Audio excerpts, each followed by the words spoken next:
요한일서 2장 1절부터 11절의 말씀입니다. 우리 자리 찾으시면 우리 자리 일어나셔서 한 절씩 교독하고 마지막 절은 같이 읽도록 하겠습니다. 요한일서 2장 1절부터 11절 말씀입니다. 제가 먼저 읽겠습니다. 나의 자녀들아, 내가 이것을 너희에게 쓰면 너희로 죄를 범하지 않게 하려 함이라. 만일 누가 죄를 범하여도 아버지 앞에서 우리에게 대언자가 있으니 곧 의로우신 예수 그리스도시라.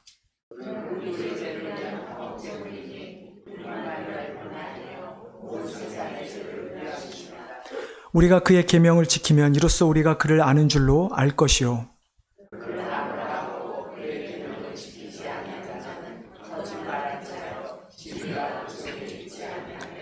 누구든지 그의 말씀을 지키는 자는 하나님의 사랑이 참으로 그 속에서 온전하게 되었나니 이로써 우리가 그의 안에 있는 줄을 아노라.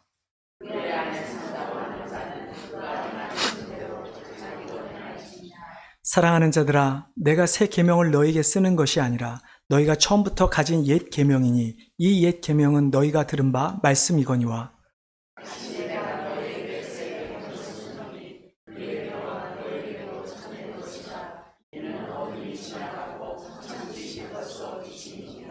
빛 가운데 있다 하면서 그 형제를 미워하는 자는 지금까지 어둠에 있는 자요.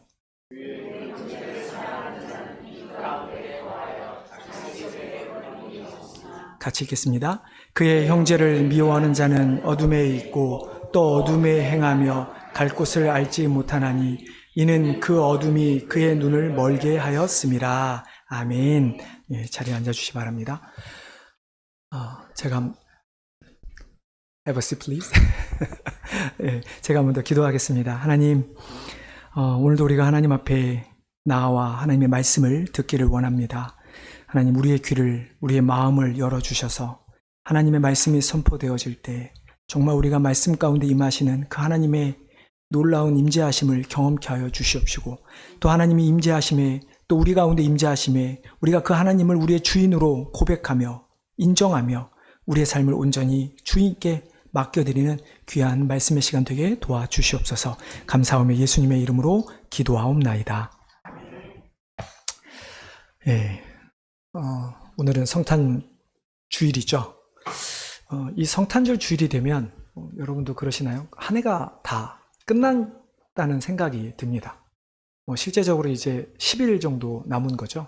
네, 그래서 성탄절 우리가 2부 예배를 드리고 또 이제 송구영신 예배가 그 다음 주에 있고 이러다 보니까 요맘때가 되면 이제 한 해가 끝났구나 라는 생각을 하게 되죠. 근데 여러분, 성탄절 아직도 선물 때문에 기뻐하십니까? 아직도 이런 그 분위기, 올해는 화이트 크리스마스가 아니어서 좀 아쉽긴 하지만 여러분, 그런 것 때문에 기뻐하십니까? 우리에게 정말 기쁨이 되는 것은 아기 예수님의 탄생이죠. 오늘 말씀 또한 우리가 예수 그리스도에 대한 이야기인데요. 정확히는 예수 그리스도에 대한 당연히 말씀을 전하겠지만, 오늘은 우리가 성탄절을 맞이해서 우리가 세상 사람들이 예수님을 몰라도 기뻐하는 성탄절이 아니라 어떻게 보면 우리 기독교인들이 해야 될, 우리가 성도들이 해야 될, 우리가 예수 그리스도로 말미암아 기뻐한다라고 하는 그 사실을 우리가 어떻게 그들에게 보여줄 수 있을까? 나눌 수 있을까?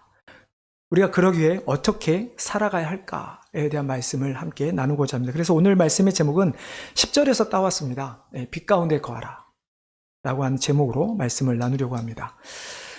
오늘 우리가 읽은 요한일서 2장 1절은 이렇게 시작합니다. 나의 자녀들아, 내가 이것을 너희에게 씀은 너희로 죄를 범하지 않게 하려 함이라. 사도 요한은 예수 그리스도를 따르는 신실한 자들, 그러니까 원래는 죄인이었지만 예수 그리스도를 믿음으로 죄인이 아니게 된 그런 자들이죠. 그런 성도들에게 내가 너에게 이 편지를 쓰는 것은 너희로 죄를 범하지 않게 함이다 라고 말씀합니다. 우리가 물론 성경에서 기본적인 죄라고 이야기를 하면 당연히 우리 인간의 죄성, 그리고 그 죄성으로 말미암아 드러나는 우리의 죄악된 모습, 행위를 우리는 죄라고 이야기를 합니다. 근데 지금 사도 요한은 오늘 본문에서 왜 성도들에게 그들로 하여금 죄를 범하지 않게 한다라고 말씀할까? 성도된 이후에 여전히 우리가 죄인이기 때문에 짓는 죄에 대한 이야기일까? 아니면 다른 무엇이 있는 것일까? 당시 초대교회 사도 요한이 이 편지를 보통 이제 제너럴하게 어떤 한 교회가 아니라 어떤 성도들에게 쓴 편지인데요.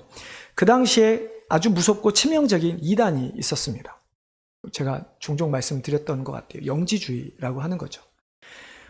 또 간단히 말씀을 드리면 영지주의자들은 우리의 영혼은 신의 피조물, 하나님의 피조물입니다. 그러니까 선한 거죠.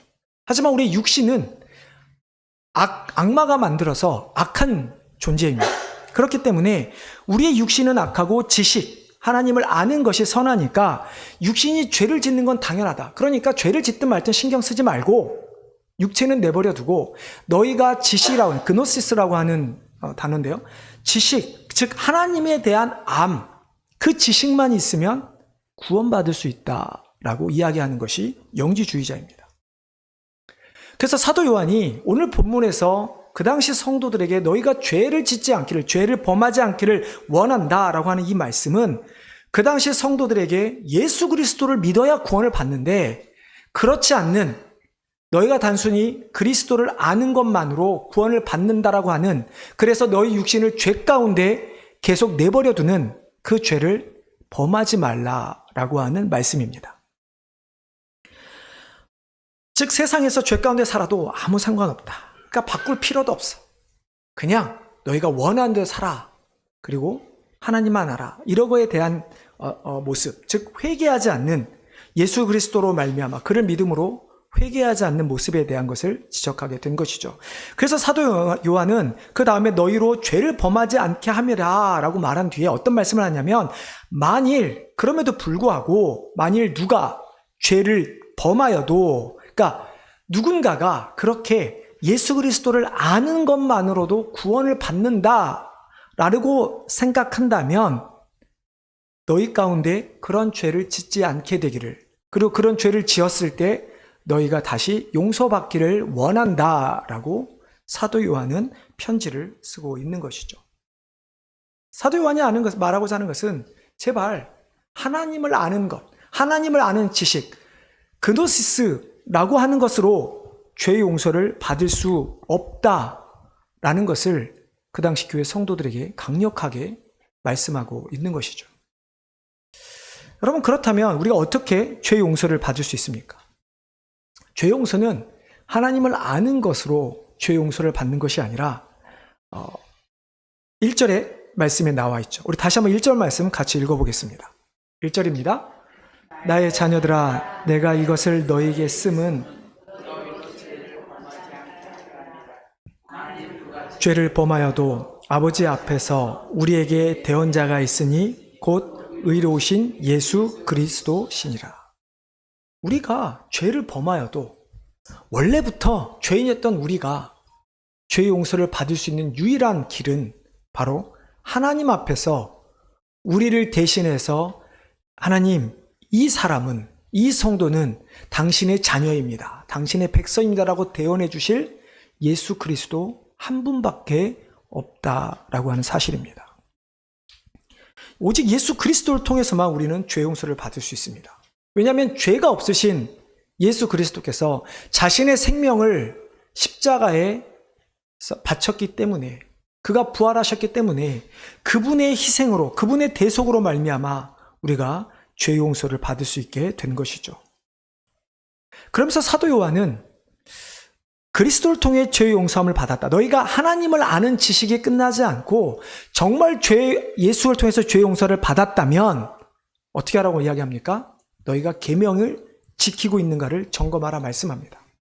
즉 영지주의는 너희가 하나님을 아는 것으로 끝난다. 너희가 육신의 어떤 행위도 죄를 져도 상관이 없다라고 하지만, 그러나 사도 요한은 너희가 정말로 예수 그리스도를 통해서 죄 용서를 받았다면 이제 너희 가운데 그 말씀을 지키는 모습이 있는가를 점검하라는 것이죠. 여기서 계명은 보편적으로 하나님의 명령이나 율법을 의미합니다. 우리가 알겠죠. 모세오경에 나온 10계명, 율법을 가리키죠. 하지만 그것을 넘어서 신약에서 예수님께서 이 땅에서 오셔서 우리에게 가르치신 모든 교훈의 말씀도 포함되죠. 그러면 여기서 계명을 지키고 있다면, 그래서 우리가 구약이든 신약이든 그 말씀을 지키고 있다면, 우리가 우리의 죄를 위하여 예수 그리스도께서 화목제물이 되셨다는 것을 우리가 이미 알고 믿고 있다라는 이야기입니다. 성경을 읽고 말씀대로 살려고 노력한다면 그 모습이 그리스도를 안다고 이야기를 한다라는 것이죠. 그런데 우리가 예수를 믿는다고 안다고는 하면서 계명을 지키지 않으면 어떻게 될까요? 그런 자들을 향해 사도 요한은 이렇게 이야기하죠. 그는 거짓말하는 자요 진리가 그 속에 있지 아니한 자라고 말합니다. 여러분 갑자기 그러면 또 오해하실 수 있습니다. 그러면 우리가 행동이 변하지 않으면 구원을 받지 못하는 것인가? 결코 그 이야기를 하는 것이 아니죠. 사도 요한이 말하고자 하는 것은 하나님을 믿는 것을 아는 것으로 구원을 받는 것이 아니라 예수 그리스도를 우리가 믿음으로 구원을 받는 것이고, 그렇게 우리 예수를 믿는다면 영지주의자들이 말한 것처럼 육신에 우리의 삶의 변화가 없어도 된다는 것이 아니라 반드시 우리 삶에 하나님의 말씀으로 인한 변화가 있어야 한다는 이야기입니다. 그러면 오늘 말씀은 이미 믿는 자들에게 하신 말씀이기 때문에 우리가 행위가 변해야 구원을 받는다라는 것이 아니라 구원받는 자들에 대한 삶의 변화, 즉 성화에 대한 말씀을 우리에게 하고 있는 것이죠.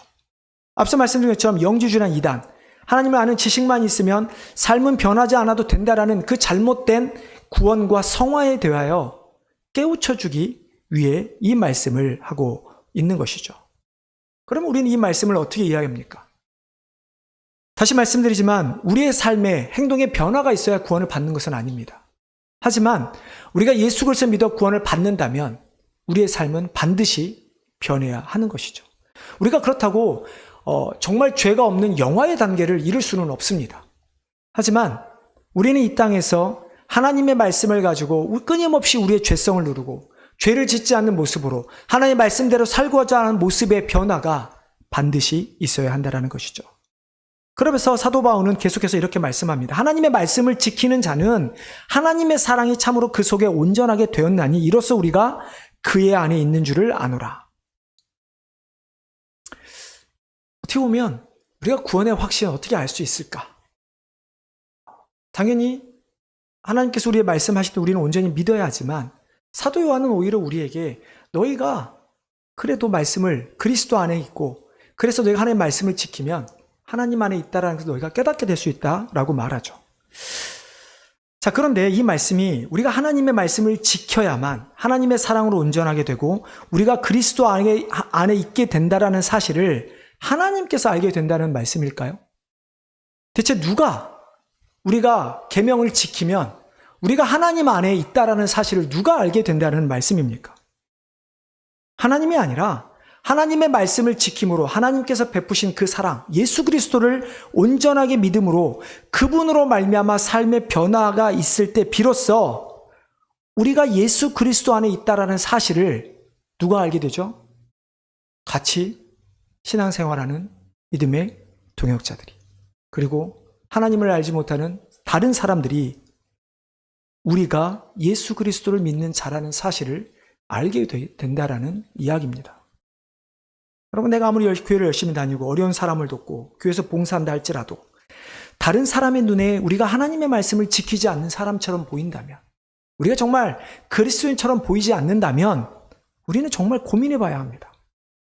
혹시나 영지주의자들처럼 내가 하나님을 알고자 하는 지식은 있고 지식을 알고자 하는 열정은 있으나 정말로 그분을 나의 삶의 주인으로 인정하고 그분이 원하시는 삶을 살아가고 있는지, 그분께 정말 나의 모든 것을 내어드리고 있는지, 아니면 여전히 지식은 지식으로 끝난 채 나는 내가 주인이기 때문에 내가 원하는 대로 살아가고 있지 않는지 우리는 끊임없이 고민해 봐야 할 것입니다.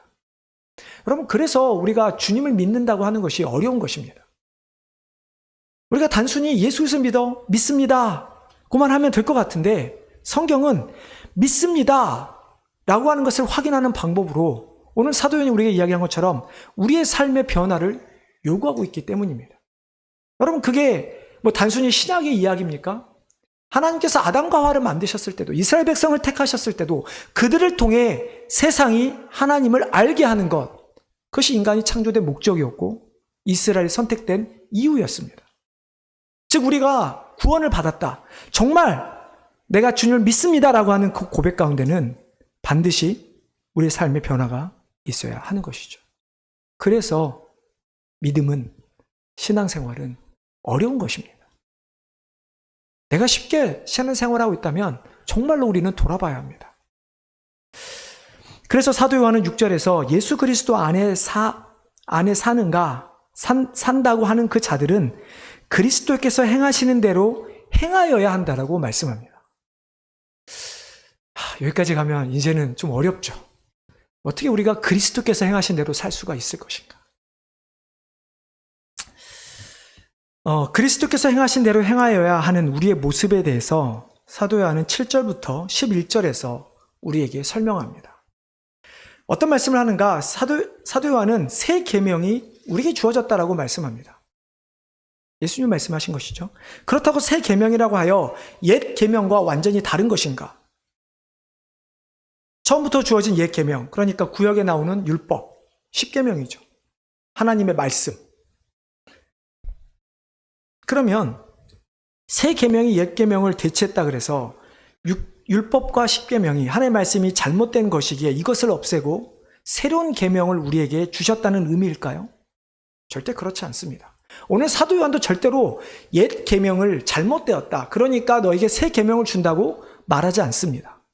자, 우리가 아는 계명, 즉 우리에게 주신 그 언약, 하나님의 말씀은 과거부터 존재해 왔습니다. 근데 문제는 그 하나님의 말씀을, 율법을 당시 유대인들이 잘못 이해하고 있었다는 것이죠. 그들은 율법을 지켜야만 구원을 받을 수 있고 지키지 않으면 무조건 심판을 받는다고 여겼습니다. 그렇기 때문에 그들의 마음에 진심된 하나님 말씀에 순종이 없다 할지라도 그들은 외적으로 누구보다, 형식적으로 누구보다 하나님을 잘 섬겼던 사람들이 유대인들이었습니다. 여러분, 그런 유대인들에게 율법과 십계명이라고 하는 이 말씀이 어땠을까요? 여러분도 한번 적용해 보십시오. 여러분들에게 십계명을 지키면 오케이, 내가 너에게 복을 줄게. 근데 너희가 어기면 너희를 죽일 거야. 여러분 어떠시겠습니까? 편안하게 살 수 있으시겠습니까? 자유하실 수 있으십니까? 두렵죠. 그럼 우리가 어떻게 십계명과 하나님의 말씀을 다 지키며 살아갈 수 있습니까? 마찬가지로 유대인들이 그랬습니다. 그래서 유대인들은 율법과 계명이 무서울 수밖에 없었고 마치 어떤 끝없는 그 어둠의 터널 속에서 여차하면 낭떠러지 떨어질 것 같은 그런 기분에 살아가는 삶을 그들은 살 수밖에 없었던 것이죠. 그러나 실제는 그게 아니죠. 지난번에도 말씀드렸죠. 율법이라고 하는 것, 우리로 하여금 죄를 깨닫게 하는 것이 율법입니다. 그렇다고 해서 죄를 깨닫고 우리로 하여금 더 이상 아무것도 희망이 없는, 마치 자포자기한 상태를 만들어내기 위해 율법이 존재하는 게 아니라 율법에서 죄를 깨닫게 되면 그 죄를 깨닫기 때문에 죄 용서를 받을 수 있는 방법, 즉 하나님 앞에 나아가게 하는 것이 율법인 것이죠. 즉 율법 또한 하나님께서 자신의 사랑을 우리에게 보여주신 방법 중에 하나가 율법인 것입니다. 근데 문제는 사람들이, 유대인들이 그것을 깨닫지 못했기 때문에 마치 그들이 어둠 속을 지나는 것과 같은 삶을 살았다라고 사도 요한은 이야기하고 있는 것이죠.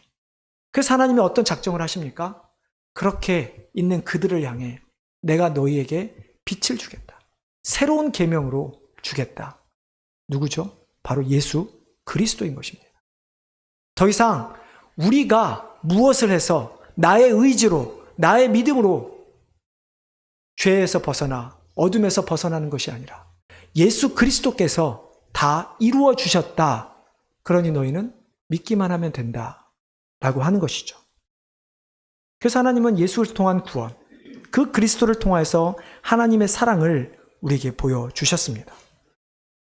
더 이상 율법을 지키는 것 때문으로 말미암아 우리가 의롭게 되는 것이 아니라 율법을 지키지 못하기 때문에 하나님의 심판 앞에 두려워 떨 것이 아니라 우리는 하나님께서 우리에게 보여주신 사랑, 그 예수 그리스도를 온전히 믿음으로 말미암아 의롭게 되었다는 것.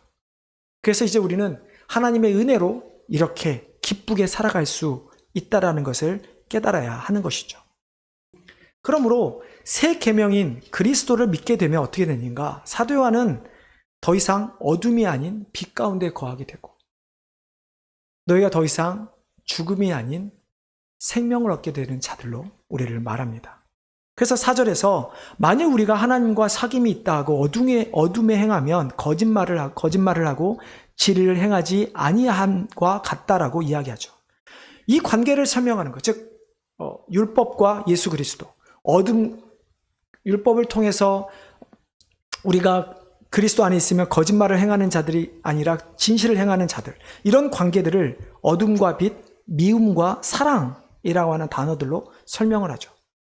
그래서 사도 요한은 너희가 정말로 예수 그리스도를 믿고 있는가? 너희가 정말 그리스도 안에 있으므로 계명을 지키고 있는가? 그 계명을 지킴으로 말미암아 너희가 그리스도 안에 있다는 사실을 너희도 알고 다른 사람이 알고 있는가? 그렇다면 너희는 더 이상 미워하지 말고 사랑하라 라고 말씀하죠. 예수님께서도 우리에게 말씀하셨죠. 산상수훈에서 형제에게 노하는 자마다 심판을 받게 되고 라가 미련한 자라고 말하는 사람마다 지옥불에 들어간다고 말씀합니다. 사도 요한도 요한일서 3장에서 자기 형제를 미워하는 자마다 살인하는 자니 살인하는 자마다 영생이 그 속에 거하지 아니하는 것을 너희가 아는 바라라고 말합니다. 예수님도 사도 요한도 우리에게 너희가 형제를 미워하면 살인하는 죄와 같다고 말씀합니다. 자, 그러면 우리는 진지하게 생각해 봐야 합니다. 형제를 미워하는 것이 정말로 살인에 해당되는 중죄라면, 그래서 우리가 지옥불에 들어가야 한다면 대체 형제를 미워한다라는 것을 정의를 어떻게 내려야 할까요? 여러분, 우리는 미워하다라는 말을 하면 보통 세상에서 저도 사전도 좀 찾아보고 여러 가지 좀 글도 찾아봤는데요. 정리를 하면 간단합니다. 미워하다는 말은 우리 인간의 감정을 나타내는 말입니다. 그렇죠? 누군가를 내가 싫어할 때, 더 누군가의 어떤 사람이 그 사람의 어떤 강하고 어떤 그 깊은 부정적 감정을 우리가 나타날 때 우리는 미워하다라는 이야기를 하죠. 근데 우리가 미워하게 될 원인은 무엇입니까? 왜 우리는 다른 사람을 미워하게 되는 것일까요?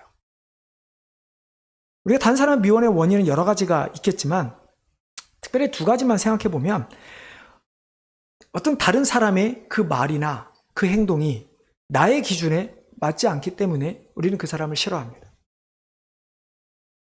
간단한 얘기 있지 않나요? 우리 부부들 결혼하고 하면 아내는 치약을 밑에서부터 짜서 쓰는데 남편은 위에서 쭉 짜면 싫잖아요. 그래서 우리는 싫어합니다. 근데 또 하나는 누군가가 나보다 잘났을 때, 똑똑했을 때, 뛰어날 때 생기는 질투심으로 인한 이유로 우리는 다른 사람을, 형제를 싫어하거나 미워하죠.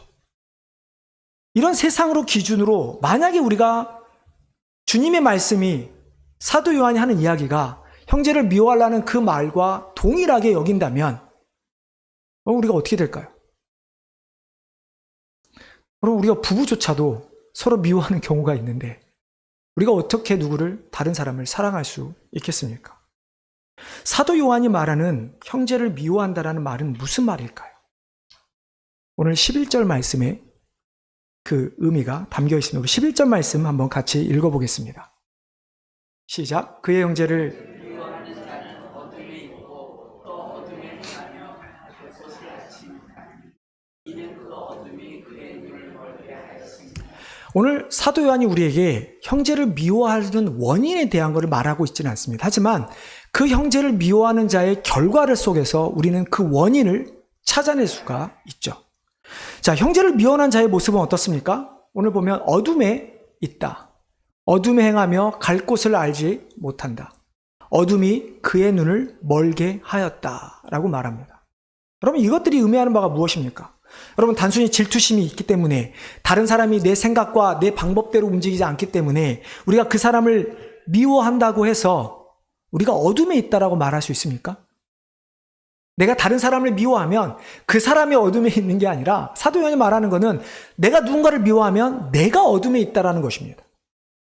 여러분, 누군가 질투하면 어둠에 있게 됩니까? 갈 바를 알지 못하고 어둠으로 눈이 멀어져서 우리가 아무것도 다른 일을 할 수 없게 됩니까? 결코 그렇지가 않죠. 내가 세상에서 누구를 조금 미워해도, 싫어하는 감정이 있어도, 질투심이 있어도 그렇다고 해서 우리는 절대로 어둠 가운데 있다 말하지 않습니다. 그러면 대체 이 말씀은 형제를 미워했을 때 해당되는 이 결과의 모습은 대체 무엇을 의미하는 것일까요? 사도 요한이 말한 것처럼 어둠과 반대되는 개념을 우리는 생각해 봐야 합니다. 어둠의 반대가 무엇입니까? 빛입니다. 사도 요한은 처음부터 어둠과 대조하는 빛을 언급하고 있죠. 그리고 그 빛은 하나님의 말씀이고 계명이고 더 나아가 예수 그리스도를 의미하는 것입니다. 그렇다면 어둠은 무엇일까요? 여기서 어둠이 내가 원하는 대로 할 수 없는 그런 걸까요? 그런 게 아니라 빛이 예수 그리스도라면, 그것이 하나님의 말씀이라면 어둠은 사람의 방법이고 사람의 말이며 사단의 꾀임을 의미합니다. 더 나아가 사단을 가리키는 것이죠.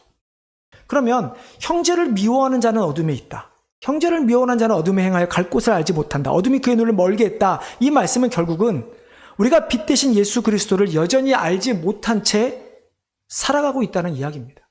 앞에서 계속 사도 요한이 이야기한 것처럼 너희가 예수 그리스도를 믿으면 너희가 그 안에 그리스도의 계명을 지키는 모습이 있어야 한다라고 이야기하는 것이고, 너희가 그리스도의 하나님의 말씀을 지키는 모습이 없다면 그것은 애초에 너희 가운데 빛이 없다, 그리스도를 믿는 자들이 아니다라고 이야기를 하고 있는 것이죠. 그렇기 때문에 우리가 형제를 미워하기 때문에 어둠이 있다라고 하는 것은 결국은 내가 여전히 사단에 얽매여 있기 때문에 빛 대신 예수 그리스도를 알지 못하기 때문에 다른 형제가 가고 있는 그 어둠의 길밖에 알지 못하고 그들을 빛의 길로 인도할 수 없다라는 이야기입니다. 결국 이 말씀은 나조차도 어둠에서 벗어나지 못한 채 여전히 있는 것이고, 그 어둠에 있기 때문에 어둠에 있는 그 형제를 미워할 수밖에 없는 것이고, 즉 그 형제들도 어둠 속에 내버려 둘 수밖에 없는 그 모습이 되는 것입니다. 그러니까 여러분, 우리는 생각해 봐야 합니다. 형제를 미워한다라고 했을 때 단순히 인간의 감정의 이야기를 하는 것이 아니라 정말로 우리가 그 사람에 대한 안타까운 마음을 가지고 있는가. 세상에도 이런 말이 있죠. 죄는 미워하되 사람을 미워하지 말라. 죄를 지은 사람을 미워하는 것이 아니라 사람이 가진 죄성을 우리는 경계해야 되고, 죄성으로 말미암아 드러나는 죄를 우리는 경계해야 합니다. 끊임없이 하나님의 말씀과 계명을 통해 우리 자신의 죄를 돌아봐야 합니다. 그리고 끊임없이 우리의 죄를 깨닫고 우리 죄를 용서해 주신 그리스도 앞에 우리는 나가야 하는 것이죠. 그렇게 자신의 상태를 점검하지 않으면 어떻게 됩니까? 우리는 형제를 미워할 수밖에 없게 되는 것이죠. 내가 여전히 어둠에 있는데, 내가 여전히 사단에 놓여 있는데 우리가 누구를 사랑할 수 있으며 누구를 우리가 빛의 길로 인도할 수 있겠습니까? 우리가 빛에 거할 때, 정말 우리가 예수 그리스도를 믿고 하나님의 말씀 안에 거할 때 우리는 형제를 미워하지 않을 수 있게 되는 것입니다. 어디 그뿐입니까? 빛에 거한다는 것은 형제를 미워하지 않는 것만이 아니라 어둠 속에 있는, 어둠 속에서 갈 곳을 알지 못하는, 어둠 가운데 눈이 먼 그 형제들을 우리는 빛으로 인도해야 하는 것이죠. 그렇기 때문에 이를 위해 우리는 빛에 거하고 어둠에서 멀어져야만 하는 것입니다. 그래서 우리가 세상의 기준이 아니라 오직 빛 대신 예수 그리스도, 그분의 말씀이 우리의 삶의 기준이 되어야 되고, 우리는 그 말씀대로 살아가야 하는 것이죠. 그렇게 되면 어떻게 될까요? 자신의 유익을 구하지 않습니다. 다른 사람의 유익도 구하지 않습니다. 다른 사람이든 가족이든 교회든 우리가 세상을 바라보든 그 모든 유익이 사람의 기준이 아니라 하나님이 원하시는 기준으로 바뀌게 되는 것이죠. 제가 보신 것처럼 이번 주에 이발을 했습니다. 머리를 자른 미용사와 이런저런 이야기를 나눈 가운데 어떻게 보니까 이단 이야기를 좀 하게 됐어요. 그 미용사분이 그러시더라고요. 미용실 혼자 일하니까 이렇게 여와 증인도 오고 이렇게 다락방도 오고 이러면서 이야기를 한다라는 거예요. 그러면서 이분이 한 분 이야기를 해주시는데, 어떤 할머님이 이제 미국에 늦게 오셔서 이제 혼자 되신 분인 것 같아요. 그 할머니 여호와의 증인이라고 하는데, 그 할머님이 자기한테 그랬대요. 내가 교회도 가봤는데 교회에서 이렇게 저렇게 상처를 받았고, 근데 여호와의 증인, 그 사람들이 나를 얼마나 따뜻하게 대해주고 잘해주는지 내가 정말 소위 말하면 감동을 받았다. 그래서 자기는 여호와의 증인이다. 그러니까 당신도 여호와의 증인으로 가자, 이렇게 이야기를 한다라는 거죠. 그래서 제가 이런저런 이야기를 나눈 가운데 이렇게 질문을 드렸습니다. 그럼 기독교와 이단의 차이가 무엇일까요? 교리적인 차이 말고 그냥 우리가 눈에 보이는 교회와 이단의 차이가 무엇일까요? 그래서 제가 그랬어요. 여호와 증인 할머님 때문에 그런 말씀을 드렸는데, 교회는 구원을 전하는 종교입니다. 물론 어려운 사람을 도와야 합니다. 하지만 그것이 교세 확장을 위해서 다른 사람을 돕는 것이 우선이 되는 게 아니라, 우리는 구원을 받는 것, 즉 예수 그리스도로 믿음으로 우리의 변화된 삶이 먼저고, 그 변화된 삶을 통해 어려운 사람을 돕는 것입니다. 하지만 이단은 교세 확장이 목표이다 보니 자신들의 진리가 먼저 중요한 게 아니라 그 사람들에게 잘해줘서 그 사람들을 먼저 끌어들이는 것이 그들의 목표입니다. 그렇기 때문에 다를 수밖에 없습니다. 그러면서 또 이런저런 이야기를 하다가 그러더라고요. 또 그분이 아는 다락방이 있었는데 결국 그 다락방을 다니던 그 가정이 깨졌다, 이런 얘기를 하는 거예요. 그래서 제가 그 이야기도 했어요. 물론 우리가 교회 안에 어려운 일들이 있는 가정이 있지만 절대로 그건 교회의 가르침이 아닙니다. 이단은 거기에 빠지면 자기의 거기만 집중하라고 이야기하기 때문에, 여러분 신천지 잘 아시잖아요. 한번 빠지면 가정이고 부모고 자식이고 다 버리는 것이 이단입니다. 하지만 교회는, 건강한 기독교는 절대로 그렇지 않습니다. 하나님께서 우리에게 주신 가정, 직장, 교회, 우리는 모든 필드에서 우리는 최선을 다해 살아가야 합니다. 이것이 참된 교회와 이단의 차이점이죠. 우리는 빛 가운데 거하는 자들이 되어야 합니다. 여호와의 증인이 됐든 몰몬교가 됐든 우리도 그들과 어떻게 보면 그들이 보이는 모습처럼 우리도 살아야 될 의무는 있습니다. 왜냐하면 오늘 말씀도 분명히 우리가 그 대신에 먼저 우리가 그리스도를 믿어야 하죠. 하나님의 말씀을 알아야 하죠. 하나님을 위해 우리가 그런 삶을 살아야 하는 것이지, 그 사람들을 소위 말하는 교회를 키우기 위해서, 나를 더 세우기 위해서 전도하는 것이 결코 아니라고 하는 것이죠.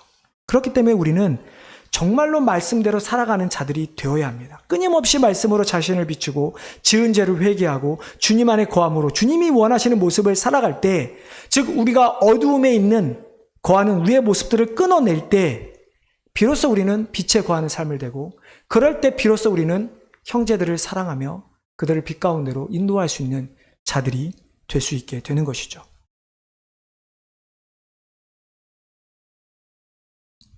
우리가 세상에 말하는 것처럼 우리가 어떤 올바른 길을 가고자 할 때는 미움을 받을 수 있습니다. 어떻게 보면 우리가 말씀을 지키는 것에 대해서는 미움을 받아야 합니다. 하지만 그 외에는 우리는 어떤 것도 미워해서도 미움을 받아서도 안 된다는 것이죠.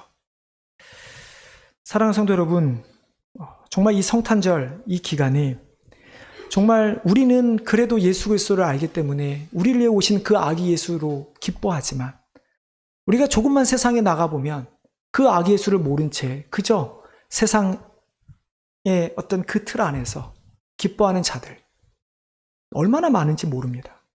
그들을 향해 우리가 해야 되는 것, 바로 빛으로 오신 그 아기 예수님을 우리의 삶을 통해 보여줘야 하는 것이죠. 우리의 죄를 대속하신 예수 그리스도 때문에 우리가 기쁘다면 이제 주님이 원하시는 그 빛 가운데 거하는 삶을 살아가시기를 바랍니다. 그리고 주님께서 우리에게 주신 그 사명, 빛 가운데 거함으로 말미암아 다른 사람도 예수 그리스도라는 그 빛을 바라볼 수 있도록 그 사명을 위해 온전히 나아가는 우리 귀한 성도님들과 교회가 되기를 주님의 이름으로 축원합니다. 기도하겠습니다. 하나님, 참으로 예수 그리스도께서 우리를 위해 이 땅에 오셨, 새 계명을 통해 우리 하나님의 사랑을 다시 보여주셨는데, 하나님, 우리는 혹시 그 사랑을 잊어버린 채 하나님의 말씀대로 살아가지 않고 내가 원하는 대로 살아가고 있지는 않습니까? 하나님, 우리가 여전히 그 빛을 못 보기 때문에, 나조차도 사랑을 받아보지 않았기 때문에 다른 사람을 그저 미워하고 있지는 않는지요. 그들이 어둠 가운데 있어도 돌아보지 않고 그저 내버려 두고 있지는 않는지요. 하나님, 먼저 우리 안에 하나님의 사랑을 회복케 하여 주십시고, 그래서 우리가 빛 가운데 거하는 자들이 되어 하나님의 사랑을 알지 못해 어둠 가운데 있는 자들을, 그들을 그냥 내버려 두는 것이 아니라, 그들을 미워한 채 있는 것이 아니라 그들을 사랑함으로, 그들의 빛을 전함으로 우리도 더 이상 형제를 미워하는 자들이 되지 않고 그들도 더 이상 어둠에 거하는 자들이 되지 않은 채 주님을 향해 온전히 나아가는 우리 모든 성도들과 또 아직도 하나님 알지 못하는 그들을 향해 우리가 나아갈 수 있도록 도와주시옵소서. 모든 것 감사하며 예수님의 이름으로 기도하옵나이다.